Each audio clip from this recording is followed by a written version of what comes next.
kedua terbesar pengekspor minyak dan lemak dunia. Jadi ini menunjukkan sawit ini cukup penting dari segi ekspor dan juga ekonomi negara. Dan begitu juga penting untuk kita mempertahankan. Dan ini juga sebenarnya menjadi halangan di mereka antarabangsa, di mana mereka melihat kita sebagai satu pesaing. Walau bagaimanapun kita tidak perlu menganggap pesaing itu mengganggu kita.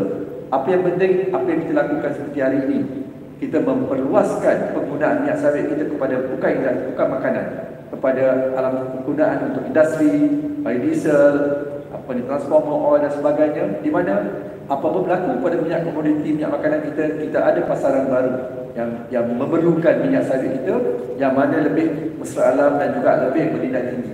Jadi itu yang kita sedang mengusulkan untuk memastikan minyak sawit kita sentiasa mempunyai pasaran dan juga mempunyai keperluan untuk digunakan.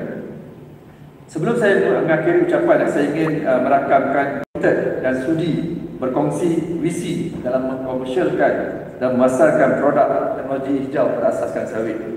Terima kasih juga kepada semua pihak, khususnya pihak industri, penyelidik, agensi kerajaan yang telah menjayakan usaha ini.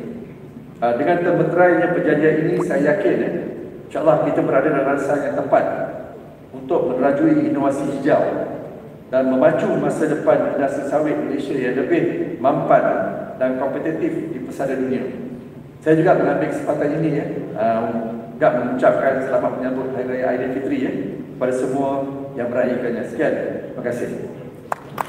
Terima kasih kepada Yang Mulia Datuk Dr. Ahmad Prof. Haji Gulam Khadir, Ketua Pengarah Lembaga Minyak Sawit Malaysia, dipersilakan duduk. Terima kasih Datuk. Ucapan Yang Mulia Datuk bukan sahaja memberikan gambaran jelas tentang hala tuju kerjasama ini, malah turut menyuntik semangat untuk semua terus menyokong inisiatif memajukan industri produk sawit melalui inovasi dan kerjasama strategi. Para puan, tibalah acara kepuncak majlis kita pada hari ini, acara menandatangani memorandum perjanjian MOA antara Semisal Jana Berhad dan MPOB yang akan membuka lembaran baharu dalam pemindahan teknologi tempatan ke sektor industri dan menyumbang secara langsung kepada pembangunan industri hiliran berasaskan sawit negara. Jadi tuan-tuan dan puan, majlis mempersilakan Div-Div Kehormat yang akan mengambil bahagian dalam acara ini. Encik Razlan bin Nobi, Pengarah Eksekutif Merangkap CEO sebagai Wakil Semisal Jana Group Berhad, dan yang berbahagia Datuk Dr. Ahmad Prof. Haji Gulam Khadir, Ketua Pengarah MPOB sebagai Wakil Lembaga Minyak Sawit Malaysia.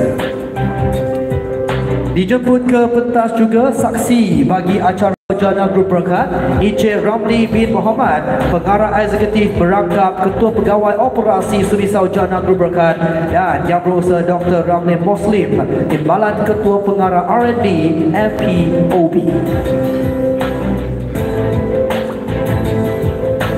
Diminta tuan-tuan mengambil tempat masing-masing.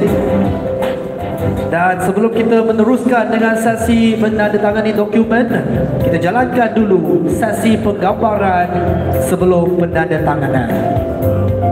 Izinkan majlis menjemput tuan-tuan pandang ke arah kamera di hadapan anda. Jangan lupa untuk senyum. Baiklah. Terima kasih. Dan majlis kini diteruskan dengan sesi menandatangani dokumen. Dipersilakan wakil kedua-dua pihak, Encik Razlan bin Nobi yang berbahagia Datuk Dr. Ahmad Prof. untuk menurunkan tanda tangan pada dokumen MOA yang telah disediakan di atas meja. Dan seterusnya dipersilakan untuk saling menukar dokumen dan menurunkan tanda tangan pada dokumen masing-masing.